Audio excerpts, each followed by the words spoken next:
Friends, welcome to RJ blogs. Friends, ఈరోజు ఇది నెయ్యి చేస్తాను ఫ్రెండ్స్. నేను కొంచెం ఈ మీగడ అట్టును మిక్సీలో వేసుకొని పట్టుకొని ఇది వేడి చేస్తాను. ఇది నెయ్యి అయితే ఫ్రెండ్స్ మేమేం చిన్నగా ఇంట్లో వాడుకోవాలన్నా కానీ మేము బయట నుండి తెచ్చుకోం ఫ్రెండ్స్. నెయ్యి రోజు అట్టు తీసి ఫ్రిడ్జ్లో పెడతాం, దాన్ని మిక్సీలో వేసి ఇట్లా నెయ్యి తయారు చేస్తాను నేను.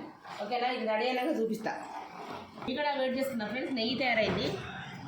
ఇది ఒక 100 ml కంటే ఎక్కువనే అవుతుంది, 150 ml అవుతుంది నెయ్యి.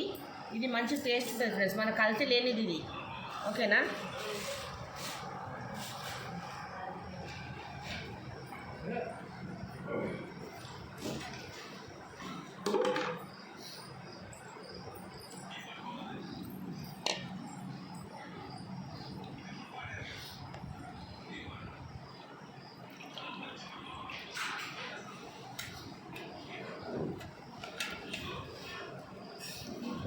ఇది మీగడ వేడి చేస్తే ఇట్లా అవుతుంది ఫ్రెండ్స్.